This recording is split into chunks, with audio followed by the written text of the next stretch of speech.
describe him to me. And Muslims, look at the description of your Rasul. And for some, this would be the first time you hear what your Prophet looked like. I saw a man of striking appearance. ظاهر الوضاء أبلج الوجه, radiant face, حسن الخلق, beautifully created. لم تعبه الثجلة, his belly wasn't protruding. وَلَمْ تُزْرِ بِهِ السَّعْلَةِ, nor was his head disproportionate and small. وَسِيمٌ قَسِيم, proportionate and delicate, finely made, a specimen of a creation. فِي عَيْنَيْهِ دَعَجْ, and his eyes there was a contrast. The dark was immensely dark, the white was excessively white. وَفِي أَشْفَارِهِ وَطْفٌ, and his eyelashes were long. وَفِي صَوْتِهِ صَهْلٌ, and in his voice was a natural echo. وَفِي عُنُقِهِ سَطْعٌ, and his neck was elegantly long. وَفِي لِحْيَتِهِ كَثَاثَةٌ, his beard was full and thick. أَزَجْ أَقْرَنٌ, his eyebrows were arched, but they were not joined. It was separated.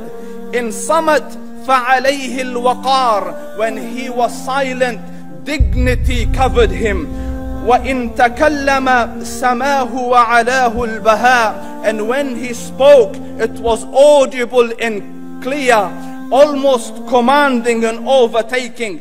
أَجْمَلَ النَّاسِ وَأَبْهَاهُمْ مِنْ بَعِيدٍ, from afar the most striking and outstanding in appearance. وَأَحْسَنُهُمْ وَأَجْمَلُهُمْ مِنْ قَرِيبٍ, and when he came near, the best of them and the most handsome of them in closeness. حُلْوُ الْمَنْطِقِ, such an exalted and sweet level of logic. Like when he used to speak, it was so coherently logical, it was smooth and easy to understand. فَصْلٌ لَا نَزْرٌ وَلَا هَذْرٌ, he was to the point, not excessive nor too short. كَأَنَّ مَنْطِقَهُ خَرَزَاتُ نَظْمٍ يَتَحَدَّرْنَ, his logic, his utterances, his words were like jewels coming out of a necklace, calculated, polished, one after the other, it would flow magically. رَبْعَةٌ, he was medium in height. Your eye didn't have to strain to look up at him, nor was it tedious to look down at him. He was a comfortable sight to look at. لَهُ رُفَقَاء يَحُفُّونَ بِهِ, he had friends, the people that were with him, they were working around him to try to serve and protect him.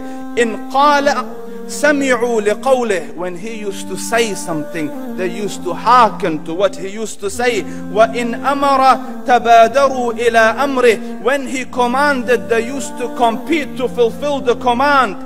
This is Muhammad Rasulullah.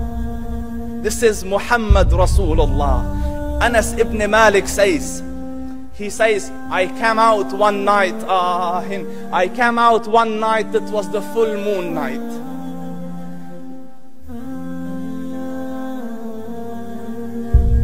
And I looked at the moon, and in the desert, understand, the moon is an awesome sight. It is smooth, it is radiant, it is clear, it is gentle compared to the scorching sun at which they are used to. So the moon was the epitome of beauty. So he says, I came out at a full moon night and I looked at the moon and I saw it beautiful, handsome. So I said, let me go see if the moon is more handsome or my Prophet is more handsome. Let me see if that is more beautiful or the Prophet is more beautiful. So I went and I saw him standing afar. So I looked at his face and I looked at the moon and I looked at his face and I looked at the moon and I looked at his face and I looked at the moon, and he said, Wallahi, he was more handsome than the moon in its entirety. That is just the look of your Rasul. Aisha radiyallahu anha says, I was sewing with the needle. My needle dropped in the dark. I couldn't find it. I said, Ya Rasul, I can't find it. He moved his face close, and I swear, out of the radiance of his face, I found my needle. And the Prophet sallallahu alaihi wasallam was mind-bogglingly handsome, but his handsomeness was covered with waqar and jalal and hayba. The Sahaba say, when we used to sit at his feet, two feelings conflicting would come on the heart. The first one, you wanted to look at him. You wanted to behold the majesty of his face. And when you wanted to look up, shyness used to overtake you, so you used to look down. Amr ibn al-As says, I sat with him many times, but if you ask me to describe his face, I can't describe it. I wouldn't be able to look up to him ijlalan wa ta'zeeman. I couldn't look up at him. And that is why he didn't have the problems that Yusuf alayhi salam had. Because it was difficult to penetrate the awe and the splendor of the Rasul.